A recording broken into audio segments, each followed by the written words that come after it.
اللہ جزائے خیر دے ہمارے ان باگل کوٹ کے نوجوان علماء کرام کو، حضرت مولانا مفتی عمر فاروق صاحب اور ان کی پوری ٹیم ماشاءاللہ ایک ٹرسٹ قائم کر کے اس ٹرسٹ کے ذریعے ملت کے، سماج کے، اسی طرح تعلیم کے مختلف کاموں کو انجام دے رہے ہیں۔ اللہ رب ذوالجلال اس ٹرسٹ کے تمام کاموں میں اخلاص وللہیت پیدا فرمائے، اللہ کو راضی کرنے والے اعمال انجام دینے کی توفیق عطا فرمائے، اور مزید اللہ ان سے کام لے اور ان کے کام کو دیکھ کر یہ پورا مجمع آپ کے ساتھ ہو، اور جو غائب ہیں وہ بھی آپ کے ساتھ ہوں، اور زیادہ اللہ اس ٹرسٹ سے کام لے، اس بات کی توفیق عطا فرمائے۔ یقین مانیے اس وقت ملک میں اتحاد کی بڑی ضرورت ہے۔ اگر ہم جڑے نہیں، اگر ہم بکھر کے رہ گئے، اگر الگ الگ مسلکوں میں رہ گئے تو دشمن کو یہ نظر نہیں آئے گا کہ یہ اہل حدیث ہے، یہ جماعت اسلامی سے ہے، یہ تبلیغ سے ہے، یہ بریلوی سے ہے، یہ نظر نہیں آئے گا۔ نظر آئے گا تو یہ مسلمان نظر آئے گا اور مسلمان کو ختم کرنے کی سازش رچے گا۔ ایسے دور میں ہم اور آپ میں سے ہر ایک کو ایک ہونے کی ضرورت ہے۔ قرآن نے بھی پکار کے کہہ دیا وَاعْتَصِمُوا بِحَبْلِ اللَّهِ جَمِيعًا، اللہ کی رسی کو مضبوطی سے تھامے رکھنا۔ کیا مطلب ہے؟ آسمان سے لٹکی ہوئی ہے، ہم جا کے پکڑ لیں، تھام لیں، یہ نہیں۔ قرآن نے، اللہ نے ہمیں عطا کیا ہے، اسے مضبوطی سے تھامے رکھیں، انشاءاللہ یہاں بھی کامیاب، آخرت والی زندگی میں بھی ہم کامیاب۔ اگر ہم نے اللہ کی اطاعت نہیں کی، اللہ کے رسول کی اطاعت نہیں کی، شریعت مطہرہ پر عمل پیرا نہیں ہوئے تو کیا ہوگا؟ قرآن نے اسے بھی واضح کر دیا وَأَطِيعُوا اللَّهَ وَرَسُولَهُ، اللہ کی اطاعت کرو، اللہ کے رسول کی اطاعت کرو۔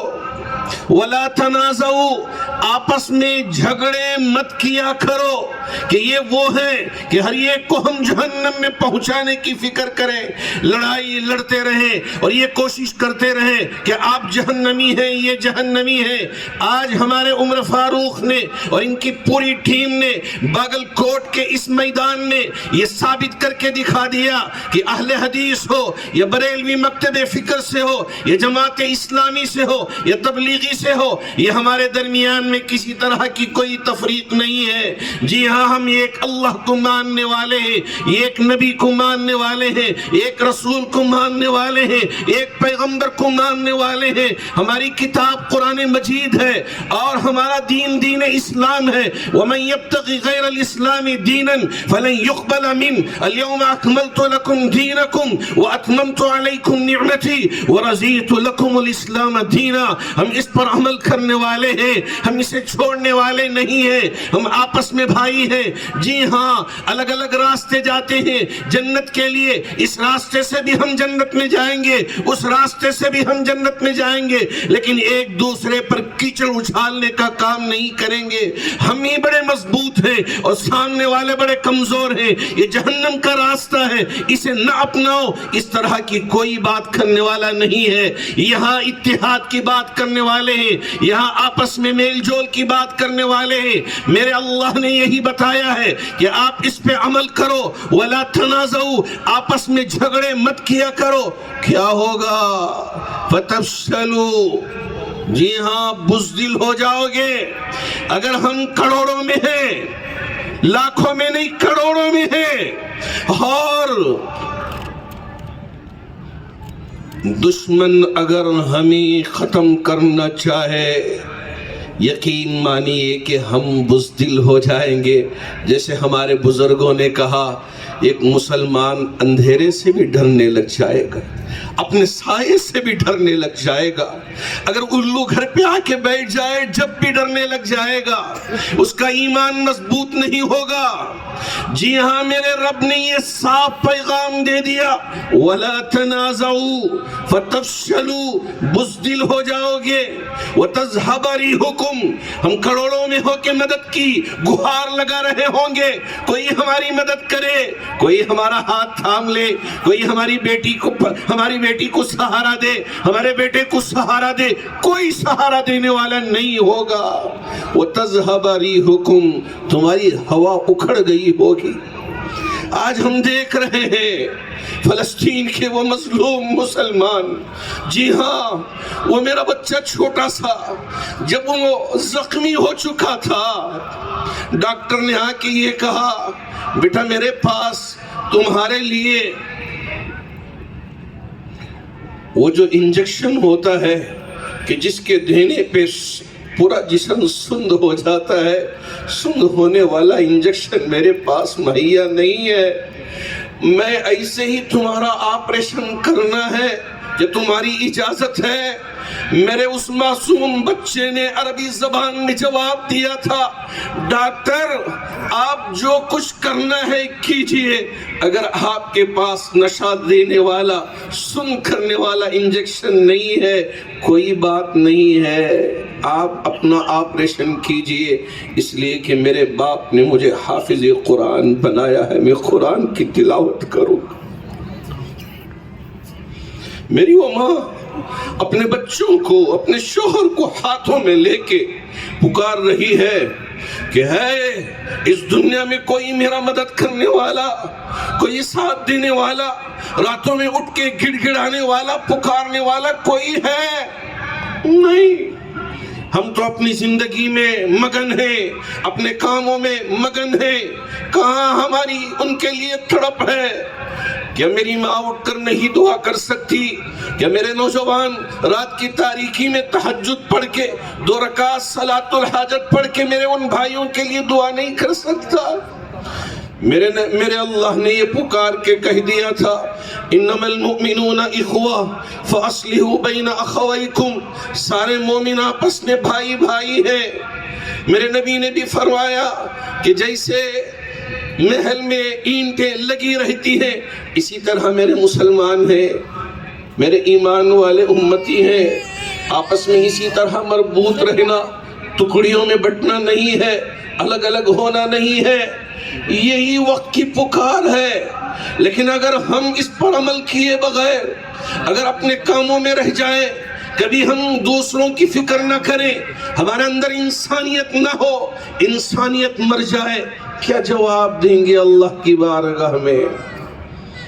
جی ہاں، اللہ رب ذوالجلال نے ایک موقع دیا ہے کہ ہم کو متحد ہونے کا، ہر جگہ ہماری اس بات کی کوشش ہے، اور آل انڈیا مسلم پرسنل لا بورڈ کے پلیٹ فارم سے بھی پوری ریاست میں اور پورے شہروں میں اور خاص طور پہ بنگلور میں پروگرامز کر کے یہ پیغام دیا تھا کہ ہم آپس میں مسلک میں الگ الگ ہو سکتے ہیں، جی ہاں چلیں گے، اس لیے کہ سارے راستے جنت کو جانے والے ہیں، لیکن کبھی ایک مسلمان دوسرے مسلمان کو جہنم میں پہنچانے والا نہیں بن سکتا۔ یہ عزم لے کے اٹھا اور یہ بتا دیا ملک والوں کو بھی، اور جو بانٹنا چاہتے ہیں ان کو بھی بتا دیا کہ دیکھو یہ مسلمان ہیں، یہاں مسلک میں یہاں الگ الگ راستے پہ رہ سکتے ہیں لیکن ایمان کی بنیاد پر یہ سب ایک ہیں۔ یہ ہم نے میسیج پہنچا دیا۔ باگل کوٹ کے غیور مسلمانوں، کہ آج آپ بھی وعدہ کرو کہ ہم بھی ایک دوسرے کا ہاتھ چھوڑیں گے نہیں، ایک دوسرے کا ہاتھ تھام کے جنت میں جانے والے بنیں گے۔ میری مائیں بھی، میری بیٹیاں بھی، میری بہنیں بھی ایک دوسرے کا ہاتھ تھام کے جنت میں جانے والے بنیں گے، جہنم میں جانے والے نہیں بنیں گے۔ بولو زور سے انشاءاللہ، ایسا نہیں ہاتھ اٹھا کے بولو انشاءاللہ، اور ایک بار بولیں زور سے انشاءاللہ۔ اللہ آپ کے انشاءاللہ کو جیسے حضرت عمر فاروق ایمان لائے تھے، صحابہ نے بھی تکبیر کہی تھی، تو ان کی تکبیر مکے کی پہاڑیوں سے گونجتے ہوئے پھر دوبارہ سنائی دی۔ اللہ عرش تک آپ کی آواز کو پہنچا دے اور پورے ملک میں مسلمانوں کے درمیان میں اتحاد پیدا فرما دے۔ چونکہ میرا عنوان اصلاحی معاشرہ بھی رکھا ہے، اللہ کا بڑا فضل ہے کہ کئی سالوں سے جامع مسجد میں اجتماعی نکاحوں کا انتظام ہم نے کیا ہے۔ کیا ضرورت پیش آئی اجتماعی نکاح کرنے کی؟ جیسا کہ ہمارے شیخ یعقوب صاحب نے ذکر کیا، رسم و رواج کی وجہ سے جوان ہونے کے باوجود، عمر کے ایک بڑے حصے میں قدم رکھنے کے باوجود، نہ میری بہن نکٹی ہے، نہ میری بہن کانی ہے، نہ اس کے ہونٹ کٹے ہوئے ہیں، لیکن صرف اور صرف جہیز کی لعنت کی وجہ سے گھروں میں بیٹھی ہوئی ہیں۔ بنگلور جیسے شہر میں، مسلم علاقوں میں جوان مسلم بچیاں جن کا نکاح نہ ہونے کی وجہ سے زنا کے دلدل میں پھنسے ہوئے رپورٹ آ رہی تھی۔ کل قیامت کے دن میرے اور آپ کے محبوب نبی ہم میں سے ہر ایک سے پوچھ لے کہ تمہاری بہن دینی بہن بیٹھی ہوئی تھی، کیوں اس کے نکاح کا تم نے انتظام نہیں کیا؟ کیوں کسی جوان بچے کو اس کے لیے جوڑا نہیں بنایا؟ کیا تمہارے آنکھوں کے سامنے یہ لٹتی رہی، یہ اپنی حیا بیچتی رہی، اپنی عزت کو بازار میں بیچتی رہی اور تم تماشا دیکھتے رہے؟ کیا کرتے رہے؟ کیا اس وقت تمہارا ایمان تمہیں جھنجھوڑا نہیں؟ کیا ان بچیوں کا ساتھ دینے کے لیے تم تیار نہیں ہوگے یا نہیں ہوئے؟ وہ اگر ہم سے سوال کر لے، ہم جواب نہ دے پائے، ایسا نہ ہو۔ اس لیے ہم نے ایک تحریک شروع کی کہ جی ہاں، جن کو اللہ نے مال دیا ہے، جن کو اللہ نے صاحب ثروت بنایا ہے، جہاں اپنی بچی کا نکاح کراتے ہیں، وہیں ہماری ایک غریب بہن کے بھی نکاح کا انتظام کروا دیں، تاکہ اس کا گھر بھی آباد ہو جائے، اس کی زندگی بھی بس جائے اور اس کی اولاد بھی ہو جائے اور اس کے گھر میں ہنسیاں خوشیاں آ جائیں۔ اس وجہ سے ہم نے یہ کام شروع کیا۔ ایک ہفتہ پہلے منگلور کی ایک بڑی شخصیت میرے پاس آئی ملاقات کے لیے۔ انہوں نے مجھ سے کہا، مولانا میرے بچے کے نکاح میں نے 10 غریب بچیوں کو اسی اسٹیج پہ نکاح کروایا، اللہ کا شکر ہے نکاح ہو گئے، اب میری بچی کا نکاح بھی طے پایا ہے۔ میں نے 10 کے بجے 20 کا نکاح کرنے کا ارادہ کیا۔ میرے بچے بھی میری بچیاں بھی گھر میں آ کر میرے پاس بیٹھ کر کچھ مشورہ کرنا چاہا۔ میں اپنی بچیوں کے ساتھ اپنے بچے کے ساتھ بیٹھ گیا، پوچھا کیا ماجرا ہے، کیا مشورہ کرنا چاہتے ہیں؟ بچے نے بھی کہا، ابا آپ کی نیت بڑی اچھی ہے، مجھے آپ کی نیت میں کوئی شک نہیں ہے، لیکن یہ ہم سب بہنوں کی بھائی کی گزارش ہے کہ ہمارے اسٹیج پر ہماری غریب بچیوں کو بٹھا کر نکاح نہ پڑھائیں۔ آپ کی یہ بیٹی، اس کا الگ نکاح ہو، ان کا الگ نکاح ہو۔ میں اس کا جواب سن کے یقین مانیے میرے بھی آنکھوں سے آنسو نہیں ٹکے۔ کیا آج بھی ایسا باپ ہے؟ اس نے کہا، تیرے میں اور میری غریب بیٹی میں میرے پاس کوئی فرق نہیں ہے، جس اسٹیج پر تیرا نکاح ہوگا میری غریب بیٹی کو بھی اسی اسٹیج پہ بٹھا کے میں نکاح کروں گا۔ ہے ہمت؟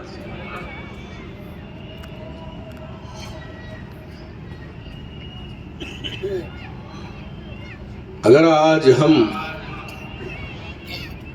مولانا نے بڑے اچھے انداز میں آپ کے سامنے پیش کیا، بڑی شادیوں کے عنوان پر 25 لاکھ 50 لاکھ خرچ کر کے کیا کرتے ہیں؟ بمبئی سے ناچنے والیوں کو بلا کے نچواتے ہیں اور خود بھی ناچنے لگ جاتی ہیں. شرم نہیں آتی؟ ارے اتنا کرنے کے بعد کیا آپ کی بیٹی سکھ پائی؟ کیا آپ کا بیٹا سکھ پایا؟ میں نے ایک نکاح پڑھایا تھا. جب ان سے پوچھا کہ اس کا مہر کتنا ہے، کہا 2 ہیرے کی بنگڑیاں. میں نے پھر سوال کیا اس کی قیمت کیا ہوگی؟ کہا ایک بنگڑی کی قیمت 1 کروڑ، دوسری بنگڑی کی قیمت اور 1 کروڑ، 2 کروڑ اس کی قیمت ہے. میں نے 2 کروڑ مہر میں لکھا. اس کے بعد 6 ماہ کے بعد جامع مسجد میں آ کے مجھ سے کہنے لگے کہ یہ لڑکا میری بچی کے قابل نہیں ہے، بہت غریب ہے، میری لڑکی تو بڑی مالدار ہے، اس کے ساتھ رہ نہیں سکتی، اس لیے خلا کرا کے دے دیجیے. اگر دین کی بنیاد پر ہم نکاح نہ کریں، تقوی کی بنیاد پر ہم نکاح نہ کریں، اگر ہم دولت کی بنیاد کو نکاح بنا کے نکاح کرواتے ہیں، ان نکاحوں کا انجام ہمارے سامنے آ جائے. آج معاشرے میں اتنی برائیاں بڑھتی جا رہی ہیں.